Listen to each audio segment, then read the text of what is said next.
Okay, so today we're going to go over all of the bonus details that you didn't hear in James Gunn's DC Studios DCU reveal video yesterday. And that's because the press got invited to an actual press release where they could kind of bounce back and forth questions and get their own extra details for their own coverage. So what I've gone and done is surfed the corners of the internet to find all of these little nuggets of information so you don't have to. So covering really interesting tidbits and comments on the Batman Part 2, the Batman in the DCU with Robin, and the extended BATFAMILY featuring. Also current DC TV such as Superman and Lois, the amount of chapters that we're going to get in the DCU, comments on Henry Cavill, Jason Momoa's single role in the future DCU, and honestly a bunch more. Like there is tons more, so I will say that all little chapters in this video are fairly important. Some of the more important and interesting stuff could be towards the end, so do stick around for the entirety of this video. Let's start off with Matt Reeves' The Batman. As we had it revealed yesterday that the Batman sequel is titled The Batman Part 2 and is releasing October 3rd, 2025. Now, IGN got some of those extended thoughts from Peter Safran and James Gunn about what Matt Reeves is doing, and this is what the article had to say that was pretty interesting. So the announcement was part of the reveal of Warner Bros. Discovery's broader plan for the new DC Universe and its various side projects, more than one of which features Batman. In addition to announcing the release date, DCU architects James Gunn and Peter Safran also confirmed that The Batman will be a trilogy. Matt is working on The Batman Part 2, which he thinks of as a Batman crime saga, which also includes the Penguin TV series. And it is its own thing, and he's hard at work on that. He came in and pitched us some amazing, really cool stuff the other day, so our plan is for that to continue. And Batman's not a stepchild. I mean, it's all under DC, Safran added. We are fully invested in the success of The Batman, just like we are everything else. Now, the news of it kind of being a trilogy, and I don't get why reports are kind of saying that because he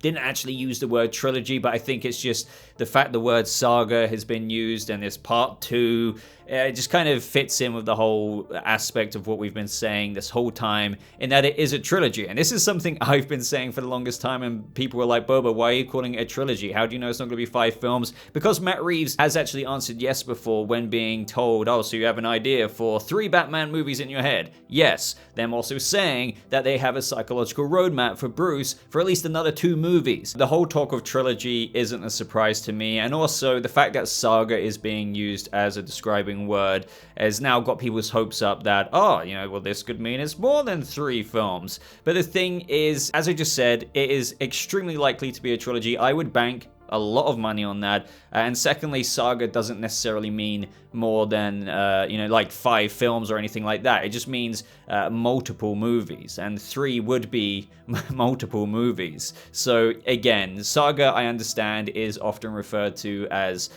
quite a lot of movies, for example, Harry Potter, Star Wars, or whatever, but it can be a saga and have it be a trilogy at the same time. And whether you believe me on this or not, well, come back to me in like 2028 when The Batman Part 3 is announced to be the closing chapter to the film. And by all means, clip this, and if I'm wrong, we can all take the piss out of me. But moving on to the next tidbit, what about the brave and the bold with our new Batman and Robin in the DCU? Well, we have some more comments outside of the video Gunn gave to us yesterday, and he said, so this is the introduction of the DCU's Batman. It is not Robert Pattinson. It is not Ben Affleck. This is the story of Damian Wayne, who is Batman's actual son, who we didn't know existed for the first 8 to 10 years of his life. He was raised as a little murderer and assassin. He's a little son of a bee. Again, YouTube monetization, have to be strict with this stuff. He's my favorite Robin. It's based on the Grant Morrison comic book run, which is one of my favorite Batman runs, and we are putting that all together right now. But most interestingly to me is what he said after this. Safran continued to say, this is obviously a feature film, and it's going to feature other members of the extended Bat family, Safran continued, just because we feel like they've been left out of the Batman stories in the theater for far too long. And again, this is why I'm making this video, like this wasn't included in that video yesterday. So those who are hoping to hear about other Bat family members, well, we are in luck. It doesn't seem to be that they're changing the super traditionalist canon with, yes, Batman might be, as I thought, 35 to 37 years old in this iteration, but just the first Robin being Damian. It seems that it will be maybe more traditional and that he's trained a Robin or two and actually established a Bat family. It's just that Damian comes in as Damian does around 10 years into his life, give or take. And it actually goes on to say, when asked if Dick Grayson would appear, Gunn gave a coy maybe. Now, I know a lot of people want Dick Grayson to appear. Me too. I was hoping that the DCU's Batman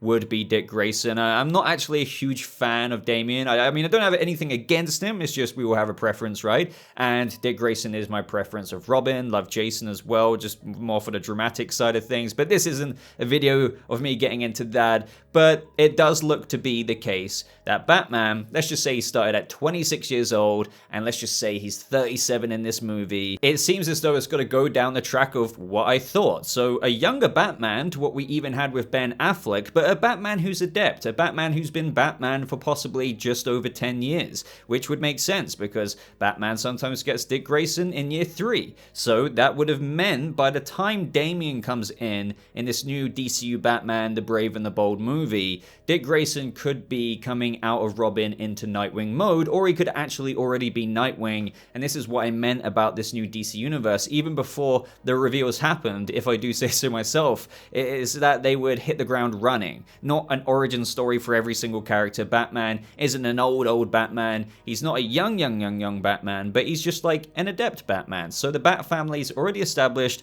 We're going to see other characters in this movie. Most likely Dick Grayson, perhaps in Nightwing mode, and I think all of that will be set up for a Titans movie down the line because we've already had it teased before these DCU reveals that James Gunn might be working on something Deathstroke related, and so this movie will be about, oh, well, I've already got a Robin, maybe even the beginnings of a Batgirl, who knows, and now my son that I didn't even know existed has come in around 10 years, give or take, into my career as Batman, and it's going to be more of a father-son story, but with Dick Grayson around, obviously we're going to see other characters like that as well, and I'm quite looking forward to this Batman. As much as I love Matt Reeves' Batman, for self-explanatory reasons, you guys know that on this channel, this universe will definitely go into the fantastical side of the Batman side of things, where Matt Reeves is, as described, a Batman crime saga, grounding it more on that level, whereas this is going to go all kinds of comic book roots in the fantastical way of doing things. Okay, so up next in the tidbit breakdown, we have to talk about the DCU chapters briefly, and how many do you think there will be in this 8 to 10 year plan? And the reason why I'm asking this is because it might not actually be as many as we initially thought. So first of all, let me say, despite all of these announcements yesterday with the multiple movies and TV shows, as James Gunn said, this isn't all of Chapter 1 with those reveals, so we do have some more announcements to come in Chapter 1 before Chapter 1 even turns into Chapter 2. So the last announcement of the Swamp Thing movie isn't the end of Chapter 1, let's get that clear. And James Gunn says, we're not doing what some TV shows have done, we're not making it up as we go along. After so many years of chaotic development and decentralized production, it seems like the DCU will finally become a cinematic universe worth following obsessively. But the most interesting aspect of what he said after this is, we already know the 8 to 10 year plan are these 2 chapters, and there's an ending to our basic story that we will tell there, but it's not the ending of our universe. So the 8 to 10 year plan is just 2 chapters. They're not really doing it like the Marvel Phase 1, 2, and etc, etc. It is just broadly 2 chapters, and if you want to compare it to something like the Infinity Saga, it does end after Chapter 2, but as James Gunn said, it's not the end of the new DCU that we're getting. It's like, you know, after the end of the Infinity Saga, we're now moving into the Kang stuff, the Kang Dynasty and everything with Secret Wars, and we're building up to that. It's just Chapter 1 and Chapter 2 will be the first kind of 8 to 10 year block like the MCU, and then we're going to enter a whole new other thing. But obviously James Gunn isn't really thinking about chapter 3, which would be year 11, I suppose. Alright, so next up in the tidbit breakdown, for those wondering, or fearing should I say, that this new DC cinematic universe will feel like every project is a Peacemaker or the Suicide Squad comedy kind of vibes, and we've actually spoken about that a lot in previous videos. People have been asking me, what do I feel like the flavor, the feel of the universe is going to be? Because I think a lot of people would agree, or while there are unique visions across Marvel movies, there's still this cinematic MCU vibe to things. Well, we've actually got some really reassuring news about this, and this is the answer, again, if I do say so myself, of which I echoed because James Gunn actually said this in a press release statement with Peter Safran the day they got on board, and he's just echoing it again here. And I'd like to choose to believe him here, and I think it's the best kind of news we're gonna get with how movies can feel unique in this new connected movie universe. So he says, even though this is all a connected universe, it's really important to me that the individual writers and directors on the projects give their own self-expression to it, just like they do in the comics. Everything doesn't always look the same. Everything doesn't always have the same expression. Different artists bring remarkably different looks, feels, and tones. This is not the Gunverse, and I love that. Like, the way he encapsulated that is very true. Like, the Snyderverse had a feel to it, right? The MCU has a feel to it. This actually won't have, you know, the Gunverse feel to it, because he's truly, and again, I choose to believe this. I mean, I'll be proven wrong if he's lied about this and everything does feel the same, but I'm choosing to believe it because I still feel like we've got some evidence of that. And the Swamp Thing movie, being like a horror movie, for example, will be a higher rating, and we're about to talk about ratings in a second, than frickin' Superman Legacy, which will be catered towards all family-friendly audiences. But then you have the Waller TV series that will be more mature, just like Peacemaker. So they will have their own flavors, and I think this is going to really make this DCU, compared to that of the MCU, feel very unique. And that's not me pitting them up against each other, it's just I think most people here would agree that, you know, outside of other movies that aren't MCU related, like Logan, love that, the MCU, from the TV shows to the movies, don't spread out in terms of maturity. And we might get that with things like Deadpool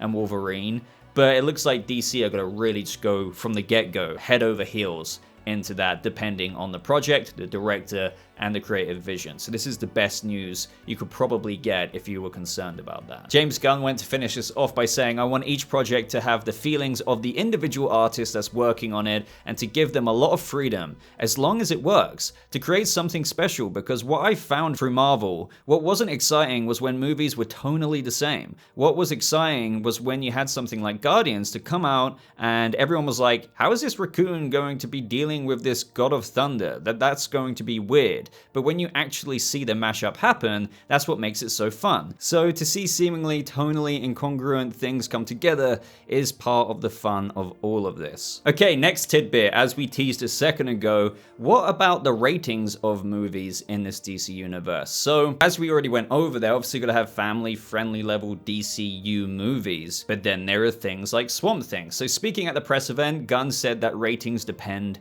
on the story. He continued, we're going to give every story what it deserves. I mean, some things we know, Superman is definitely something that we would like to be PG-13. I'm going to make sure that it is. Other things, like the Waller TV shows, are a little bit more mature. And we have other things that are a little bit more aimed towards young women or kids that are still within this world, but feed everything back into the Supermans and the Brave and the Bolds that everyone can see. So again, despite different maturity of things, you're still going to see Swamp Thing connect even into the Superman character, despite maybe only being able to see that if you're like 15 or above. But how about how many movies are they going to release a year in this new DCU, or just projects in general? So Peter Safran said probably 2 movies and 2 HBO Max series per year, which I think is decent. It's not overloading us, 2 cinematic DCU level movies, but also on the HBO Max streaming episodic side of things, 2 shows, which I think I don't really have a complaint about. So up next is whether they're planning on anything big, such as Justice League type crossover events, and Gunn said everything's crossing over throughout. These characters are all interacting throughout the different stories. Now, it doesn't necessarily mean always. Brave and the Bold may just be Batman, Robin, and the characters involved in that, such as the other extended BATFAMILY members we spoke about earlier. But he continues to say, but I know a lot of other times these characters cross around in Creature Commandos, and one of the main characters shows up in Waller. So that's awesome. One of the characters of Creature Commandos will appear in Waller, but he's just trying to say, which wasn't so much of an answer to like big Justice League type crossover events, so I guess they were asking about like a Justice League movie straight up, but he was kind of answering it in a roundabout way with regards to no matter what, you're going to see these characters cross over, and maybe some of the big event movies are still yet to be announced. As I said earlier, all of Chapter 1 has not been announced. Now, in some other tidbit news, James Gunn and Peter Safran were asked about if they had any changes to the Flash movie, and they said we had input on it for sure, but there's nothing we had to do in order to set up our universe. Now, before we continue on there, I believe that, and that's because the ending of the Flash movie, when Barry basically goes back on traveling back in time to save his mom, he tries to kind of fix everything, but obviously if you break something, even if you glue it back together, it won't be exactly the same as it was before. It was always going to set up a little bit of a reboot, a soft reboot. So as we know, Keaton was going to spin off into Batgirl, and he was going to be continuing in this like every now and again kind of role. That's no longer happening, but the reboot, the end of that story still stands. It's just that James Gunn and Peter Safran have most likely, as they say here, there's nothing we have to do in order to set up our universe, because that ending, we're basically using that ending to set up our new DCU. That makes sense to me. And Gunn says, we are very close to Andy Muschietti and Barbara Muschietti, the director and producer of The Flash. Andy's going to be doing some more stuff for us. So Andy Muschietti, of whom is a director who has apparently made a great movie, again, putting Ezra Miller stuff aside, just for 1 second, apparently the Flash movie is a very good superhero movie. So the director behind that and the producer, Andy and his wife Barbara, they look to be carrying on, and people are already speculating, what if Andy Muschietti is going to be directing Batman and Robin, you know, the Brave and the Bold movie? I don't know, but if he's made such a good movie for DC, it looks like, as James Gunn said, he's going to be doing some more stuff for us. Now let me know what projects you think that's going to be. Okay, next tidbit is going to be like a subcategory of tidbits, if you will, and that is with regards to the actors of old. And what I mean by that is the DCEU legacy characters, such as Ben Affleck, Henry Cavill, Momoa, even Keaton. Like, what's been said about them? So starting with Ben Affleck, well, we've all heard before this that he could be potentially involved in directing one of these upcoming DCU projects. And now we've got some expanded comments from James Gunn and Peter Safran with this recent news saying, we are working with Ben Affleck, who really wants to be, has been a part of our architectural team trying to bring things together, Gunn explained. And he really wants to direct one of our projects, and we're excited for him doing that. When asked if Affleck will be involved with the newly announced The Brave and the Bold movie, which will star a rebooted Batman, Safran and Gunn confirmed that is not the case. No, Safran clarified. We're just talking to Ben in general about stuff. Yeah, we and Ben have not decided together exactly. We're talking about 2 different projects right now. So Ben Affleck, not going to be Batman, bury it. It's done. It's done. Robert Pattinson is not this DCU Batman, bury it. It's done. We're getting a new Batman, but Ben Affleck will be back to have some creative good time with directing one of these future DCU projects. And I really wonder which one it's going to be. Now, as for comments surrounding Henry Cavill, again, these are all tidbits that the press got through asking questions. Some people aren't happy with the way this was worded, so to speak, and I'll give my opinions on it afterwards. So, as for what comments Gunn said about what happened to his Superman, he says, we didn't fire Henry. Henry was never cast. For me, it was about who do I want to cast as Superman and who do the filmmakers we have want to cast. And for me, for this story, it isn't Henry. I like Henry. I think he's a great guy. I think he's getting dicked around by a lot of people, including the former regime at this company. But this Superman is not Henry for a number of reasons. So I get why people are reading some sense out of that, but also some like, okay, the way you worded that is just like, well, we didn't fire Henry, it's just Henry was never cast. I get both perspectives of that. Technically, with this new DC universe, they were and are in the process of casting characters, right? So Henry was technically never cast for this new vision of Superman, for not just the fact that he's, I guess, not young enough, because genuinely the direction of that story, it pertains to a much newbier, younger, not boy-ish Superman, but younger than Henry Cavill. And we're not calling Henry Cavill an old man, because he's not. But clearly, I think we can all respectfully understand James Gunn saying, if there's a different vision, straight up, there's a different vision. But what fans get annoyed about there is, well, why not Momoa? Why not whoever who might be carrying on, like Amanda Waller, still being played by Viola Davis? My only answer to that is simply their vision still fits with this new DC universe. Why recast Amanda Waller if you're not doing a younger Amanda Waller and you're going this kind of different take? You wouldn't, because it's going to be the same vibe, so keep the same actor. But with Superman and Henry Cavill, I kind of understand James Gunn on the bottom line of saying, well, if there is a straight up different vision, younger Superman, it simply doesn't fit. But it does feel a bit semantic-y in a sense with like, well, we didn't fire Henry, it's just Henry was never cast. And it's kind of like, you know, well, it's not that you didn't get the job, it's just that you didn't get the job at a job interview or something like that. So I do get it. I think fans are also just using the fact that if we are getting Aquaman 3 and other things like that with other actors in the role, they're just kind of like, well, why didn't they have different visions as well? And I do understand that, because you can just be like, well, why was Superman one of the, you know, only people or only characters to have such a new vision that you couldn't have the same actor, Henry Cavill? And it could just be that, like, quite simply, he is one of the few characters who needed that new vision in terms of James Gunn's mind, because he's arguably one of the biggest, and he doesn't really maybe feel an absolute necessity to do that with someone like Aquaman. But then again, he is also doing it with Batman. Now that's a bit more convenient, because Ben Affleck was kind of clearly out the role a little bit outside of maybe some cameos in the Flash movie and Aquaman 2. He wasn't going to sign up to another multi-picture 8 to 10 year plan deal. So, you know, it isn't just Superman, and clearly there's a new vision for this Batman because of Damian Wayne, extended BATFAMILY. So I get it. I think people are just really angry. Overall, it does feel like a little bit of a bag of worms, to say the least. Now, let's move on to the next tidbit, and that is Jason Momoa. Now, this one's pretty interesting given all of the fan speculation surrounding Lobo. But according to James Gunn, however, Momoa will not be playing two characters. Now, I have a little bit of a theory about this. So, Jason will not play two characters despite what you guys might think. Gunn said, before adding that he's really happy with the actor. Safran went a little further, suggesting that things are still undecided about several things, including a third Aquaman film. But there are no plans for the actor to play two characters. Now, this is where they say it's too early. Listen. Jason always thought of Aquaman was a trilogy in his own mind. But listen, he loves Lobo. He's been very clear about that too. He's never going to play two characters, but no decisions have been made. We'll figure it out after Aquaman 2, Gunn added. So, I don't know, I'm honestly detecting mixed signals there.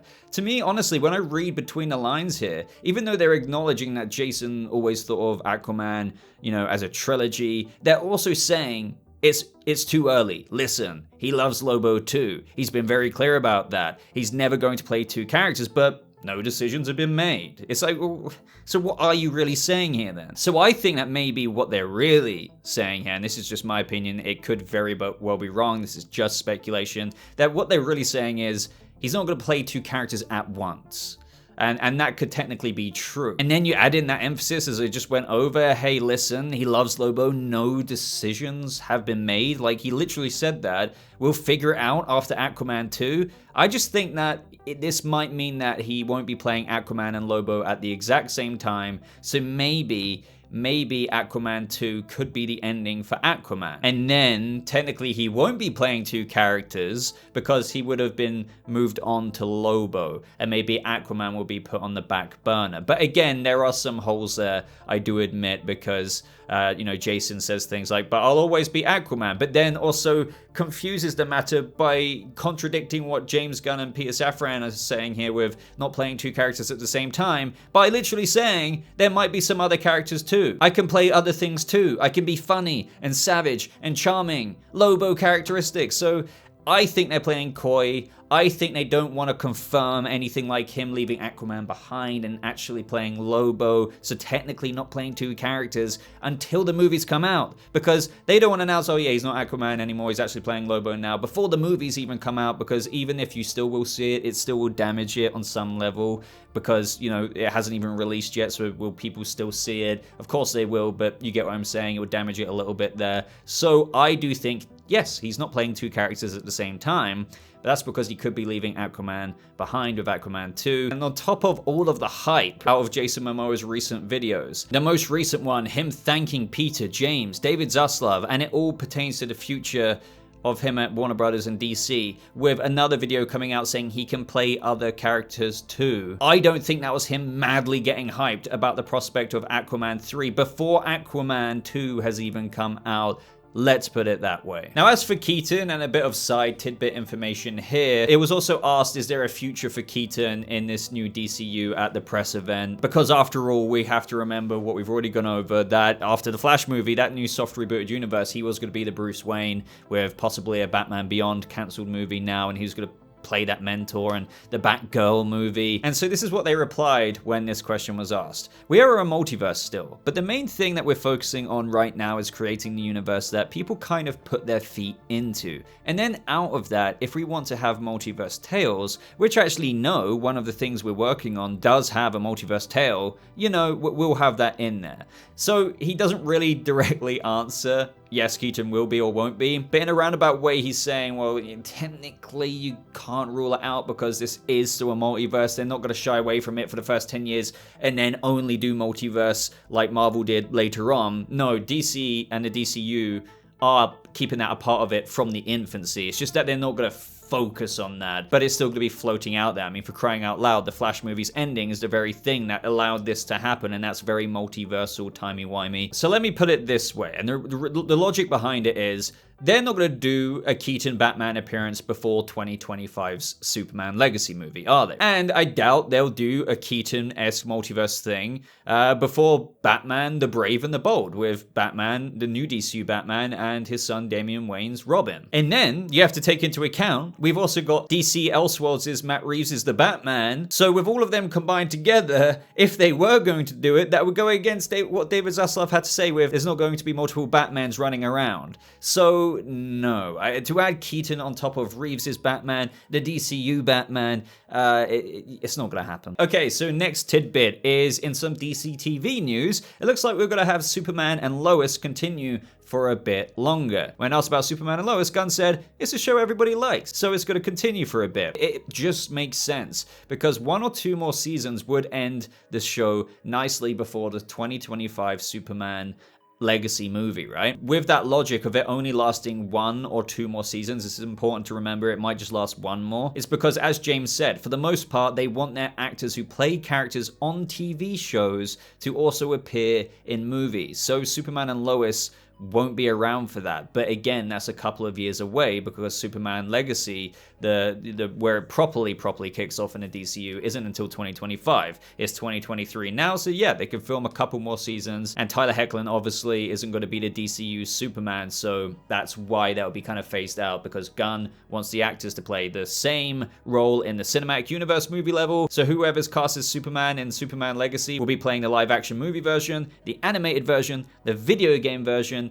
You get my drift. So no Tyler Hoechlin, but it's cool to know that it's continuing for at least a couple more seasons. But Gotham Knights, it's being said here that Gunn and Safran were also asked about the fate of the upcoming CW series Gotham Knights, and this is hilarious. I wish I was in the room. It goes on to say, though, neither had any comment. So did it actually go down like, oh yeah, what about the upcoming Gotham Knights series? No comment. I assume it went like that, right? The show will debut its first season on March 14th. Yeah, I'm thinking that's going to be a Naomi season 1. Truly, and what I mean by that is it's cancelled after season 1. Especially with these new plans, it makes sense for how Superman and Lois can continue on before 2025 Superman Legacy movie per what we just went over. I suppose Gotham Knights could, because we're not going to get any kind of characters like that for a couple of years. But I think they might want to squash that one because it's never going to make it past like season 3. So for the last 2 tidbits, the last one's going to be some comments on what video games we could kind of see, which is very interesting because I know people were very apprehensive about that. But first, we need to talk about the slight confusion surrounding the Waller series, because some people were thinking that it actually might not be connected to the new DCU, even though James Gunn said as follows. Now this, what I'm about to tell you, is a part of the first chapter. It's not the entire first chapter. So it's like, okay, well, it's literally a part of the DCU chapter 1, so that tells me it's a part of the canonical DCU slate chapter 1. I mean, he literally just said that. But then this is what confused people with what he said here. Okay, next up is the big one, the true beginning of the DCU.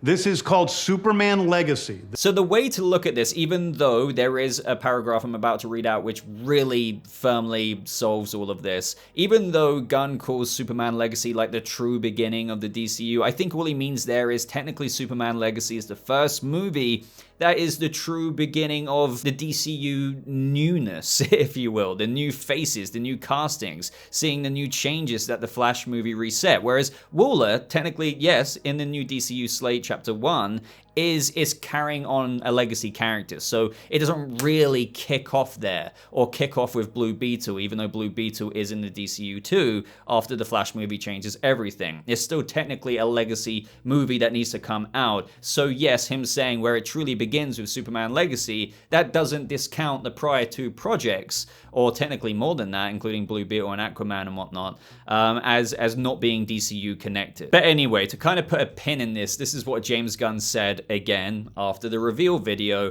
which gives some more clarity. So I think we've all gotten lucky with the next 4 movies because we have Shazam, which leads into The Flash, which resets everything, which then goes into Blue Beetle, which is totally disconnected from everything that came before and can be a part of the DCU, which goes into Aquaman, which leads into Superman Legacy, our first big project. But the one thing that we can promise is that everything from our first project forward will be canon and will be connected. We are using some actors from the past. We are not using other actors from the past, but everything from that moment forward will be connected and consistent. So there you have it, and I think that final sentence is pretty damn definitive. We are using some actors from the past, we're not using some other actors from the past. Going as far to even say that the one thing we can promise is everything from our first project will be canon and will be connected. So like that first project in chapter 1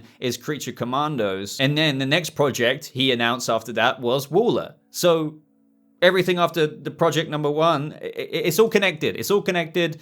So yes, they are, and you heard it from the horse's mouth. They are using some old characters. We are not using some other old characters. It's also been revealed that Peacemaker Season 2 has been delayed. Obviously so, since James Gunn's position since directing that has changed. He's now put that on the back burner, and Waller is obviously in between Season 1 and 2, but it has been said some of the characters that we're doing, we're changing out. Some of the characters we're using the same actors. Viola is still playing Waller, and she has Team Peacemaker with her. This series will fall in between the first and the second seasons of Peacemaker. As Gunn explained, he's been busy writing Creature Commandos and Superman, so Peacemaker Season 2 is delayed. So it might come one day, and hopefully it will. It's just he's now a co-head of DC Studios, and it's like, well, God, I need to get on with this Superman movie, and Creature Commandos being the first project. So yeah, Waller, that can like be the cooking in between, and you'll still see Vigilante, Peacemaker, Harcourt, and whatnot in that series. And the last couple of things, I know I said there was one more, but there's also a little bit of Swamp Thing information out there. But first of all, in the video game side of things, since this new DCU is connected canonically between cinematic movies, DCU TV shows, animation, and games,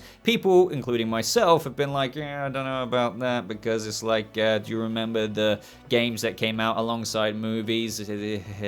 They're not always that good. In fact, most of the time they're not. But this is what James Gunn had to say about the role that games might play in the shared universe. It's not like we're going to have the Superman movie come out and have this Superman game come out. It's more like we'll have the Superman film come out, and then maybe 2 years later, we have the Supergirl movie coming out. So, what's the story in between there? Is there a crypto game that we can play that comes in between them? Something that's still set in the world with these characters, but is its own thing. We want to give the prominence to games that they deserve, which is quite encouraging, to be fair. I mean, it's kind of funny to use the crypto example there, like, what, you're gonna play crypto flying around in between the Superman Legacy movie and the Supergirl movie. But I can expand this onto maybe like Batman. So maybe we see Dick Grayson as Nightwing in the Batman, the Brave and the Bold movie when Damian Wayne comes in as Robin, or like will likely become Robin because Bruce tries to put him on the straight and narrow. But in between all of that, we could see, okay, if Dick's gone off on his own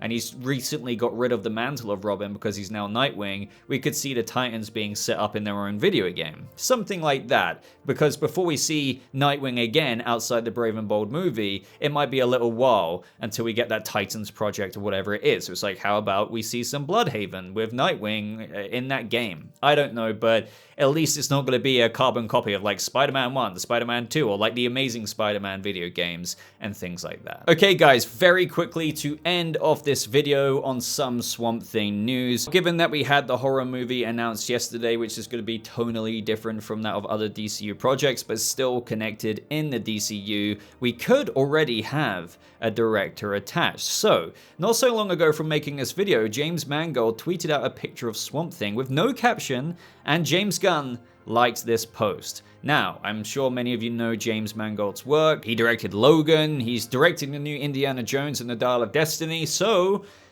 he might be directing Swamp Thing. I mean, it looks like the signs are pointing towards that, and Swamp Thing, you know, it's a minute away, so he has plenty of time to wrap other things up and start working on this, but I'm kind of liking the idea of this. I kind of like it. And I'm very, very hyped for Swamp Thing, so let me know what you think, and do you believe, I mean, it does seem kind of obvious, we can't confirm it right now, James Gunn liking the tweet, him tweeting out very shortly after the DC news, a big director tweeting out just a picture of Swamp Thing.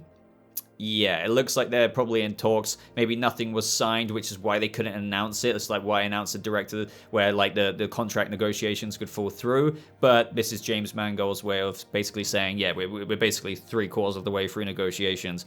I'm probably gonna direct it. Anyway though guys, that is more or less everything that I could find that was relevant to tell you about and cool enough to tell you about. That wasn't included in the overall video that James Gunn revealed. And there's a lot of tidbits out there, so that was pretty fun to go over. I hope that this was quite educational with some bonus details on all the things that you're excited about or maybe not excited about. But let me know your expanded thoughts on all of this bonus information. And if you like this video, I would really appreciate it if you hit the like button. It takes me a long time to put stuff like this together. So thank you so much for supporting the channel that way. And if you like what you see here and you like DC news breakdowns and whatnot, do consider subscribing for more videos just like this. But until next time, guys, thank you so much for watching. I hope you all have a lovely rest of your day. And I'll see you people of the DC universe in the next video. Goodbye.